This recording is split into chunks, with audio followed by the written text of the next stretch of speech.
Hey, I'm John Gordon with Positive University, and today my guest is Quentin Williams. I call him Q. He is a former federal prosecutor, a former FBI agent. Now he is an attorney, works in the sports world, and also is a social advocate. He's written a book, The Survival Guide, How to Not Get Killed by the Police, which I'm going to ask you about, but also he's very knowledgeable about the issues of today and what's going on in the world, things with guns, shootings, all that. I want to have him on so we can talk about this really difficult issue in a positive way, right? So Q, thanks so much for being with me. It's my pleasure, John. So we just had another shooting today. Yes. When that happens, what do you think about that?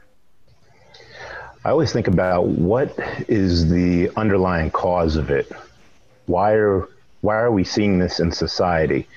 It's easy to go just directly to how do we prevent it from a logistics standpoint, creating more security barriers, having more school resource officers. But I think about how do we insert education into this process so that this is not, so we're preempting it as opposed to reacting to it. Why do you think all of a sudden this is happening so much? I don't see it as all of a sudden. We've had these kinds of instances happen throughout our history. Perhaps they didn't happen in the context of a school shooting, but we've had churches, we've had corporate places of business. So really the issue is, what is bringing people to the brink of this destruction? Because these are, once you make that decision to do something like this, there's a very good chance that you're not going to make it out alive. So it's a form of taking your own life, but taking other people with you. So that's how I view this. I view this as not something that's a recent phenomenon. It's something that is just perhaps escalated in exposure because of social media, because of our media presence. So we know about it as soon as it happens. Like today, when the shooting happened in Maryland, we knew about it as it was happening because there was a student who was live streaming it. That's the difference, John. So this is an issue that it's really hard to get your arms around because there's so much to it, right? There's the gun issue. There's the mental illness issue. There's the issue of people advocating for different rights on different sides. Where do you stand on this issue? I'm pro Second Amendment. I believe that, yes, there's a right to bear arms. However, I also believe that we don't live in the same society that we lived in 100, 200, 300 years ago. We're in a society now where we've evolved, technology has evolved to the point where we're not carrying around muskets to protect ourselves against the potential of a militia coming to get our homes. We have this access to weaponry that is beyond what our forefathers ever thought of. So by saying that, I mean, I think that the Second Amendment should stand. However, we should regulate the types of people who have access and the types of weaponry that we have access to. So you're saying that we shouldn't have AR-15s and assault rifles like that? AR-15s, in my opinion, were made to kill people. They're not meant to hunt. So I don't feel that we have a need for those weapons necessarily, especially with bump stocks. There's just no, unless you want to kill people. Now, hunting weapons, I understand that. And weapons that you have at your home to protect yourself from intruders, I get that. Chances are, with an AR-15, if somebody invades your house, you're not going to have the chance to get that out. However, with a semi-automatic pistol, you will. So I'm all for, I have a semi-automatic pistol. So I'm all for being able to protect yourself, to defend yourself. But some of the weapons we have now they're meant to do things other than defend yourself. And from your law enforcement background, how do we prevent people who are mentally ill from getting guns? And that's the challenge. That's one of the main challenges we have, because mental illness is something that has a range of, we don't fully understand everything about mental illness. And secondly, those who are afflicted with some form of mental illness, there's a range to it. People who you can tell they have some issues they need to combat, but then there are others who are fairly normal, but they might have triggers, and they could be dangerous if you give them access to certain tools. So how do we handle it? I think there should be, at a very minimum, for those who have been analyzed as having a mental illness, there should be a higher level of scrutiny given to those people. Some perhaps should be precluded from having weapons. Others would have to go through psychological screening in order to carry. How fast would that have to happen, or how fast can we make it happen to have more strict guidelines, to have technology that is able to access who is mentally ill, who isn't? I mean, how long would this take to actually create a system like this? With the right political will, we could do it within a year. The problem is, you smile. With political will, political will is the issue. We do not and have not had the political will to attack this huge issue in a robust way. We've said the right things after tragedy, after Columbine, after Sandy Hook, after now the Florida incident, and I'm sure there will be something said about today's incident in Maryland. But is there the political will by those in leadership to bring us to the point where we can place policy ahead of self-interest? That's where we stand. And I haven't seen it yet. It just seems like there's such really strong arguments on both sides, because some would say, you know what, it's in the public interest to have these guns. It's in the public interest to have this or have that. It seems like whichever side you're on, it's hard to get people to come together to agree. You said political will. I think we all want a safer world. We all want to have children who are safe and protected. That brings us to the school situation. Everyone's talking about making schools safer. What do you think would make a school safer? I've often said that there are two things we can do immediately to make our schools safer. One of them is to increase the number of school resource officers that we have in schools. I think with properly trained school resource officers, they serve as a barrier. They also serve as, in many ways, they serve as a great reactive force. Today is a perfect example of it in Maryland. The person who went into the school in Maryland did end up shooting 2 students. They're still alive, but that person was killed by the school resource officer. So we don't know if there would have been more damage, but we can assume there would have been. So school resource officers, that's one thing we can do right now. A lot of people say, well, where's the money? How are you going to get the money? We will find the money because there's great value in preserving the lives of our children. So we will find the money for that. I think 2 school resource officers per school is a good equation to start. And then secondly, the logistics of entry into every school has to be both modified and then consistently applied. So schools should have a way to monitor who is coming into the school, who is leaving school, and the exits, to ensure that exits are not compromised. That can be done fairly quickly. I'm talking 30, 60, 90 days. And then we can start to talk about other things like having metal detectors. Do we do that? A lot of people say, come on, this is a school environment. How are you going to put a metal detector up? Well, we were having these same questions posed at airline terminals, decades ago. What are you talking about? Nobody's going to try to shoot up a plane. Well, look at where we are now. In the interest of the safety of our society, some things have to be changed, and this is part of our evolution. Well, we now do it for sporting events, right? So we're all used to going through a metal detector, going into a game. It's become normal.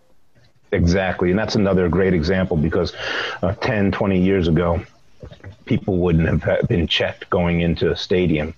But now it's just normal. And we're used to it. And I don't know what that says about society. Do we live in a more dangerous society? Do we live in a more fearful society? But we do know that it's going to deter some people from doing certain things. So is it worth it? And the cost-benefit analysis of it all, I'd say it's worth it. But what about the argument that, okay, we make schools safer, then these folks who are mentally ill, they get a gun, now they're going to a movie theater or a restaurant or a mall. Won't it be the next location rather than, are we going to have to make every place secure? And that's the question. Do we live our lives in fear? Well, no, we don't. I mean, there are many people in the Middle East. There are people, I remember when Israel was being stricken with, bombings at cafes, of people who were saying, well, do I even go out shopping? Do I go to a cafe? Well, I think you have to make a conscious decision not to be terrorized by the assumption that there could be some kind of disaster like this. You have to live your life.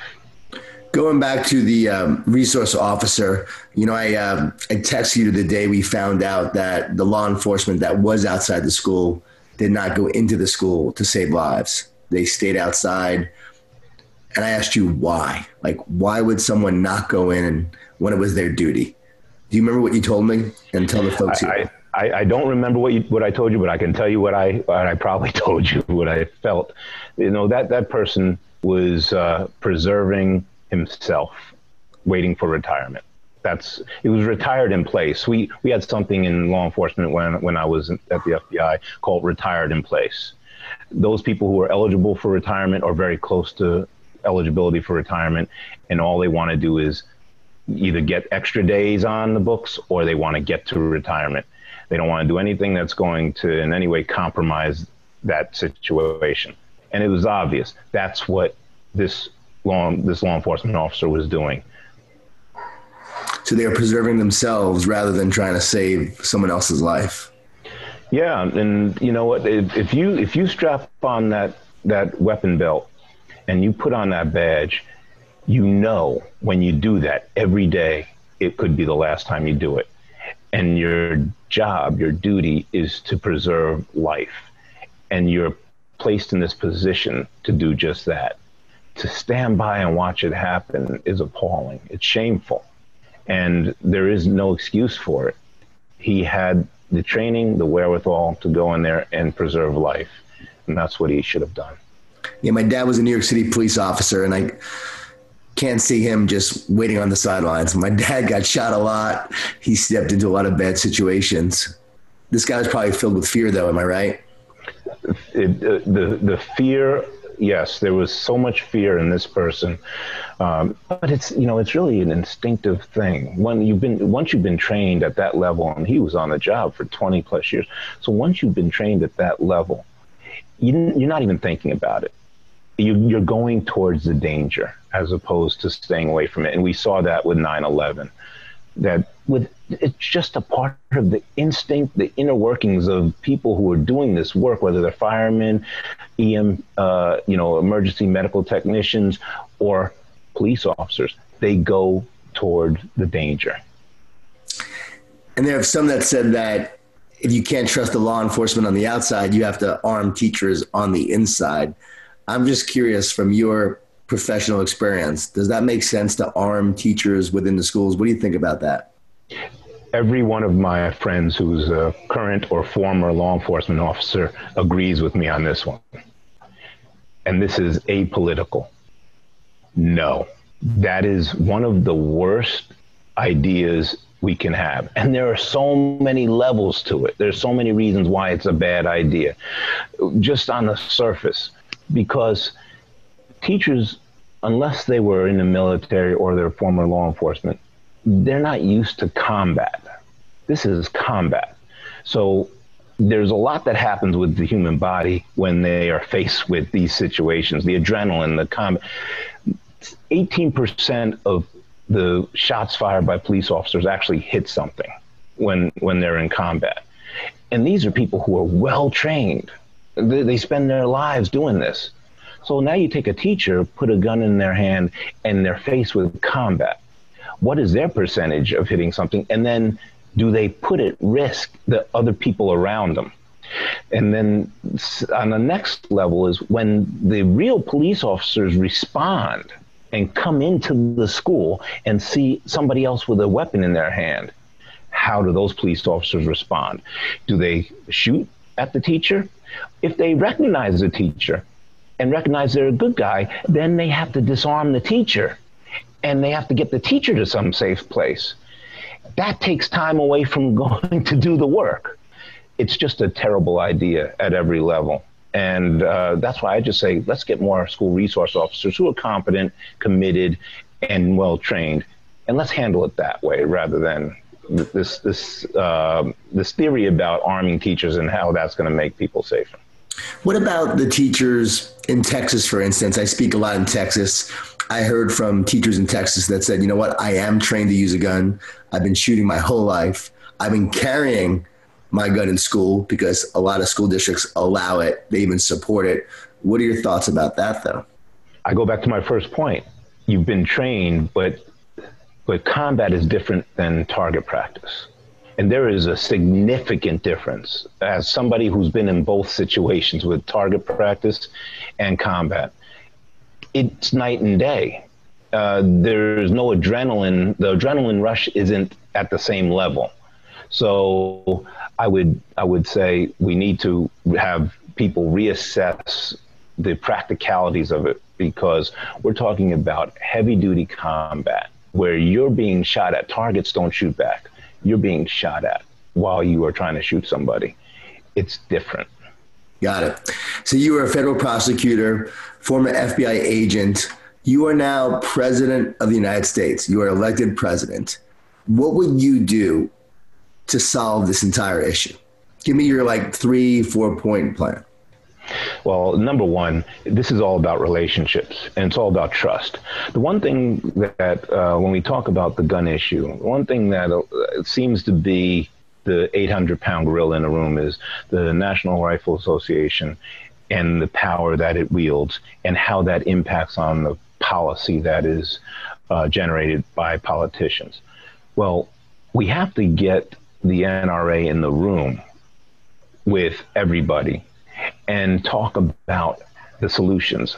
I know that the issue with the NRA is that they believe it's a slippery slope. If you start to whittle away at the Second Amendment, it won't be there at some point in the future.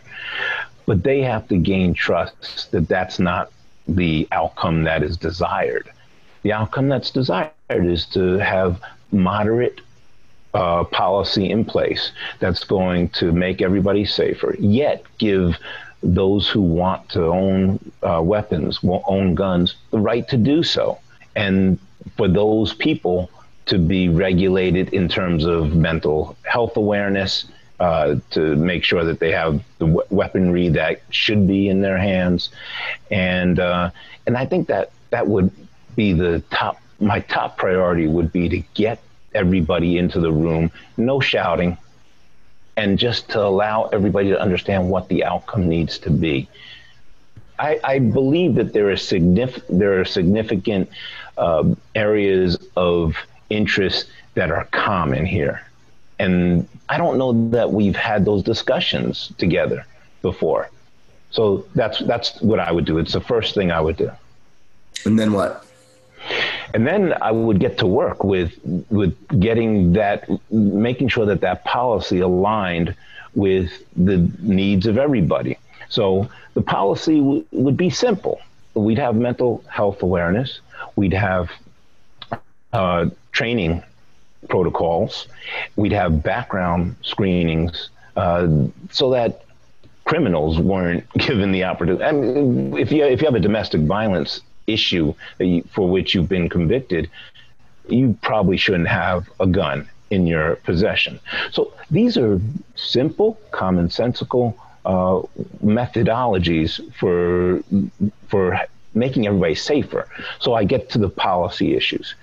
Crafting legislation. I advocate for Congress's crafting of legislation that reflected everybody's common desire to be safer, yet to maintain the rights we have been given by our forefathers. And then after that, we have to execute on the policy. And that's where the President of the United States could be very helpful in advocating for funding for what I talked about before. Making sure that we have enough school resource officers, making sure that we have intercom systems for every school in the United States, things of that sort. And what about the argument that we need guns, we need to bear arms to prevent or protect ourselves against a government attack? So a government that decides to be dictatorial, starts to attack its citizenry. What about the argument there? Because I think the argument was that we need guns to protect, but our forefathers, they were fighting against other kinds of guns. Now it's tanks and, fighter jets that we'd be fighting against. I don't think we can come up with enough weaponry to protect ourselves against that. Am I right on that? Yeah, that's my response. A few hundred years ago, muskets against muskets was okay. There was a chance that you might be able to defend yourself. But when a fighter jet is, and it's not even fighter jets anymore, it's drones. A drone is at 60,000 feet dropping a bomb on you. You have what are you going to do? The best handgun in the world isn't going to do anything against that. So it doesn't, that's not an argument that works in today's society. Our government is, especially the U.S. government, is has the best defense system in the world. We spend a lot of money on it. Yeah, we can't fight tanks with the guns we have, the AR-15s. Imagine drones, which is, the next step in air attacks. Drones, there's nothing we can do to combat that. So this is not a good argument to make. If the government wants to take our stuff, there's a good chance they're going to take it. Yeah. What I appreciate about you is that you're not political. You're really trying to think about these issues.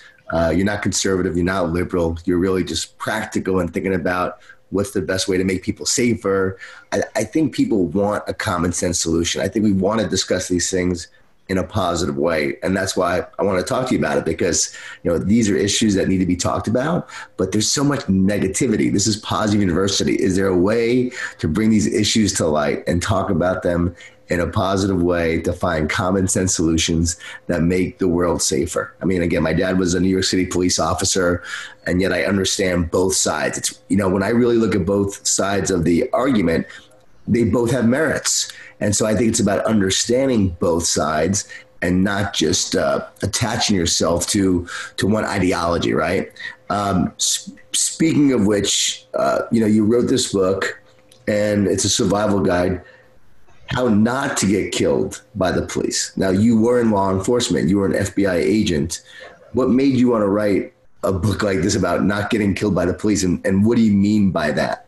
Sure. Well, first of all, I commend you, John, for looking at this issue and these issues with positivity, because I do the same thing. The reason why I wrote the book was the one word describes it. One word and one word only: love. Completely out of love. I wrote that book for the love of my son. My son wasn't born yet, but I knew that he was coming in 6 months. So for the love of my son, I wanted to be able to have a conversation with him about relationships when he turned a certain age. And there had been a lot going on when I wrote this book 6 years ago in the community, between police and community. It all came to a head later on with Trayvon Martin, Eric Garner, Michael Brown. But I wrote the book to give him information about how to build relationships in life. And I use the police community relations idea as the example of how you build relationships. Because if a police force in a community can build relationships when there's been a tug of war for so long, then anybody can build relationships. And it's just one tool in the toolbox to do that.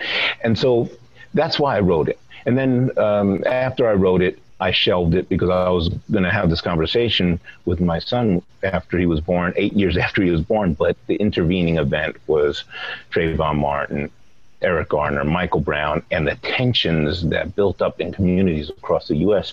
So I released the book to the public so that perhaps there would be a life saved. I have tools in the book for how to engage with the police in a successful way.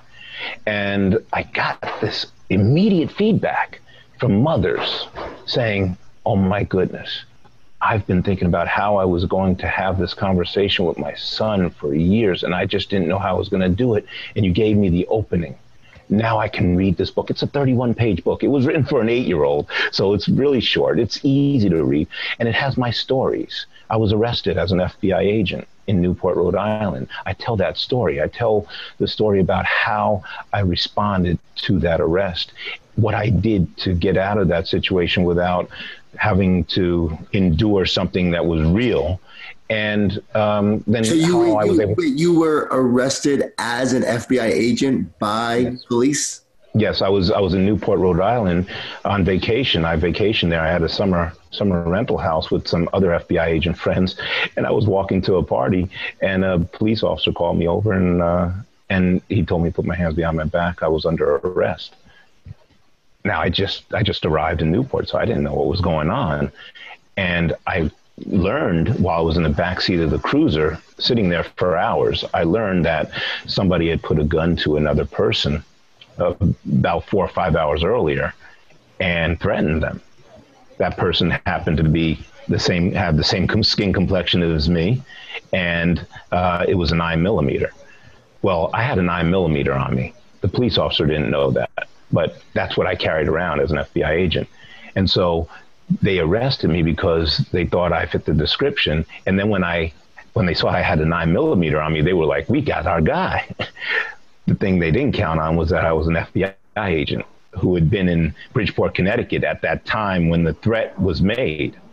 And so I had a verifiable alibi that the top FBI agent in the state of Connecticut could attest to, because I was with him at the time. And, after a few hours of trying to sort things out, they figured out that I wasn't the guy. But you know what? If I had done certain things while in custody to escalate the situation, I wouldn't have been in the back of the cruiser. I would have been in a cell. They would have figured it out later. But I knew what to do and what not to do. And as angry as I was that this was happening to me, I still maintained my composure and was able to comply in a way that got me home safely that evening. I deal with the social justice issues as a part of this, but my number one priority is to get people home safely so that we can deal with the social justice issues afterwards.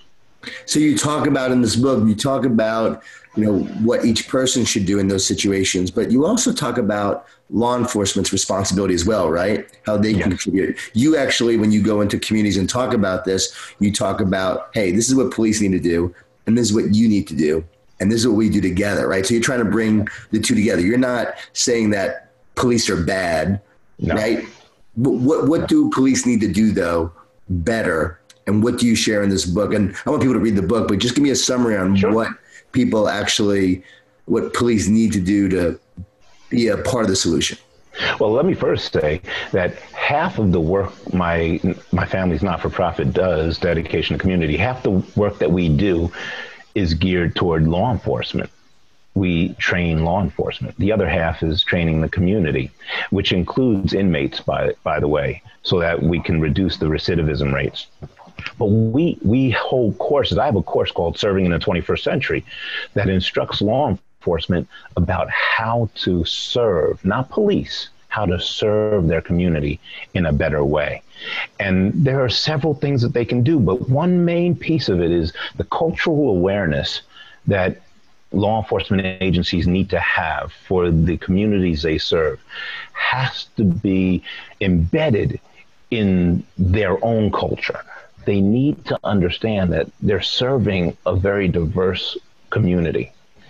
No matter where they are, there's going to be diversity in that community, and understanding the people who have different likes, different dislikes, also come from different places. Understanding that allows you to serve better. I write in a book that, you know, it has a very provocative title, I understand. I can explain why, but the provocative title does not at all indicate how I feel about law enforcement. This book is pro-law enforcement. If I can get people in the community to understand how to behave, how to engage with police, it makes law enforcement safer. It makes them feel safer, and as a result, it makes community members safer. I say in the book that 99.9% of law enforcement officers do a great job. They're dedicated, committed. They sacrifice every day. I've had my law enforcement friends say, you might want to take that down just a notch, Q. I don't know if it's 99.9%. It might be more like 95 or 90. But I have a great affinity for law enforcement. I believe in them. I love what they do, the sacrifices they make. But they do, as human beings, need to be trained properly and to understand the community around them. So a big part of it is like community policing, where you really get to know the people in your community. And as you develop relationships with the people in your community, you're going to be more effective as a police officer, right? Exactly. It's all about relationships. It's no different than what you do, John, when you're telling corporate executives you're teaching them how to build relationships to enhance their businesses. You're talking to athletes and telling them how to build relationships in the framework of a team. It's the same thing with law enforcement, building these relationships with their community members. The most valuable law enforcement officers are those who can gather intelligence, information, can get information about something that's going to happen before it happens. Relationships are the way to do that. Just imagine if on 9/11, we knew that these guys were going through airports, getting ready to get on planes to run those planes into buildings. We knew. What would have happened? We would have stopped them right at the terminal. There would have been no 9/11 tragedy. I can mention numerous times when law enforcement officers have prevented the George Washington Bridge, the Lincoln Tunnel. There have been so many instances where intelligence, information has prevented disasters like this from happening. So it's in the law enforcement officer's best interest to build these relationships with the community.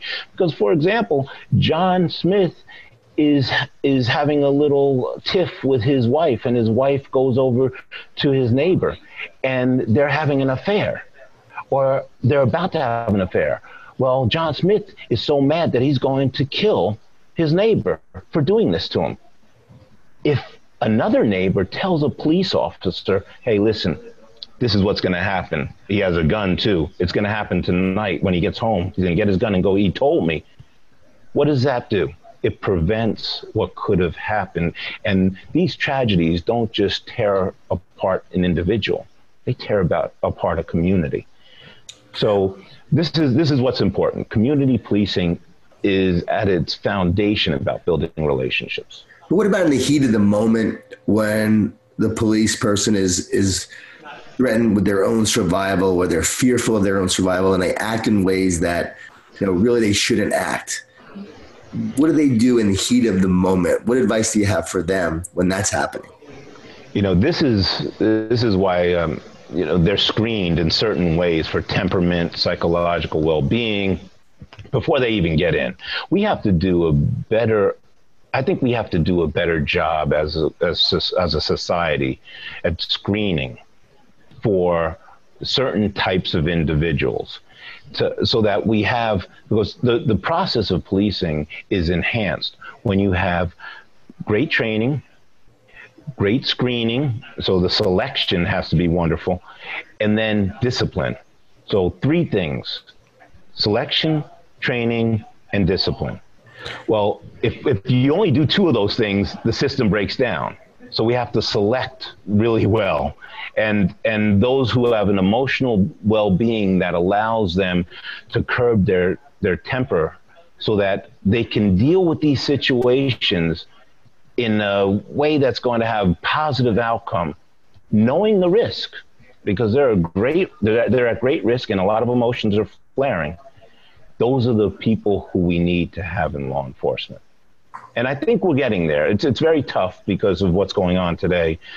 Some of the greatest candidates are deciding not to get into law enforcement.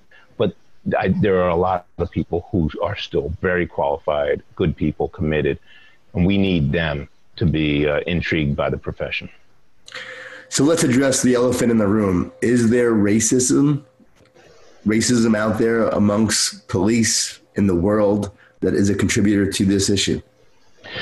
Well, of course there is. I mean, racism is, it is the pink elephant, the 800-pound gorilla. I think it's just a matter of how much it impacts on the everyday service of law enforcement officers. For some, it impacts on them second by second in a profound way. For others who know that they have implicit bias, because we all do, we all have implicit bias. We were brought up in a certain way, and our attitudes and behavior are fashioned by our upbringing. But there's a difference between knowing that you have these implicit biases and doing what you can to counter them, and knowing that you have them and not doing anything, and thirdly, not even knowing at all. So what I do when I instruct law enforcement officers is I try to get them to the point where they understand what their implicit biases are so that they can counter them. Racism, just explicit racism, there's no room for that, of course, in law enforcement. And we need to make sure that we filter out any who might have those attitudes from the profession, and of course screen them before getting them in. It does exist. It does exist. It's just at what level does it exist, and how do we filter those attitudes out of law enforcement? Because there's a distrust issue as it is between the Black community and law enforcement. There's a tug of war going on. Well, it only takes, I often say there are hundreds of thousands of police stops every week across our nation. It only takes one police stop to create this picture of distrust in the eyes of the Black community. So we're never going to have a perfect law enforcement industry. We're human beings. But the one mistake that's made, the 10 mistakes that are made, the 100 mistakes that are made, we don't want them to be representative of the industry, because there are so many good, like your father, so many good people who are sacrificing. They're not doing it for the paycheck. We know that. They're doing it to serve. They're doing it out of sacrifice. And as I tell people in the community, police officers there's a tendency for people in the community to believe that police officers are robotic. Like whatever they just, can I have your license, registration, here's a ticket. And it's not that way. These police officers have families, they're coaches, they wait to go home, get off their shift to go do homework with their kids. When you humanize police officers, community members start to understand that, okay, maybe there is something that connects us. And it's that connection. When it's made, it's like magic. It's incredible, because a whole community is uplifted by the connection, the positive connection, positive university, by the positive connection between a law enforcement officer and its community. There's Officer Tommy is a guy in North Baton Rouge, It's not North Baton Rouge, in Louisiana. He's an incredible police officer. He has videos all over, and he's an example of how one person can uplift an entire community just by acts of love and kindness. Some say the media has sparked or created this division even more, highlighted division, creating a greater divide. Would you agree with that, or is it just really highlighting a divide that already exists? Well, they're providing, for the most part, I think they are providing facts. There are opinions that are being stated, but they're providing facts. The question is, why don't they counter the bad news with good news? But bad news sells. They're in the ratings game. So their issue is, how do we provide something that's going to keep people tuned in? It's been proven that bad news is what keeps people tuned in. When you have these good news stories, people take bathroom breaks. So that is an issue. But you know what? I think we need to make that shift. I think somehow, I was watching a TV show, and a lot of people make fun of me because I like some of these singing reality shows. I don't watch much TV, but I do watch them every now and then. And I noticed that those reality singing shows are even getting away from the singing, and they're starting to highlight the stories of the singers. They spend an awful lot of time on the stories, and they're positive stories, they're inspirational stories. And that's why I watch these things, because I like character-driven subplots and plots.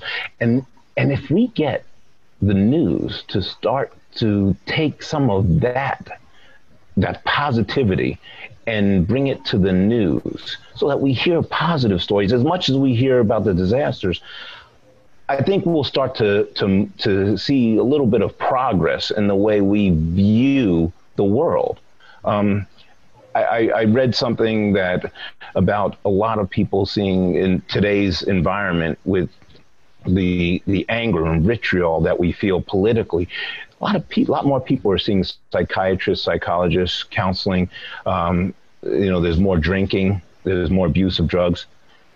We're at a point where we need to reverse mode in many ways and start to look at some of the positive things in our society and allow those things to drive us. Yeah, because we're not highlighting the 1,000 traffic stops that went well. We're highlighting the one mistake that was made that went bad. And then we think that's representative of everybody.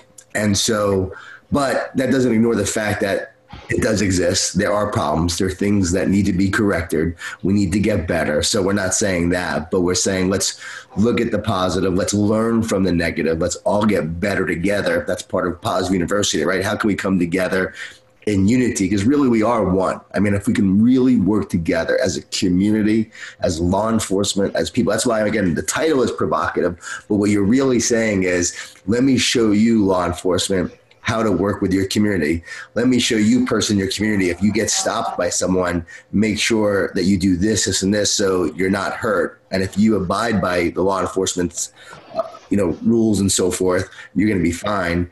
There won't be any problems. You're trying to create a healthier environment, save lives, and then create a dialogue that also gets to the core of the issue, right? The root of the issue. So you're not just saying, hey, here's how to survive, but you're also addressing the root causes and the systematic problems that exist. So I love your whole approach of what you're doing. Am I right? Exactly. I see, there's a difference between ignoring problems and being positive. There are a lot of people who want to ignore what we're going through. And, that's just something that will allow it to fester and pretty soon it bubbles up and there's an explosion.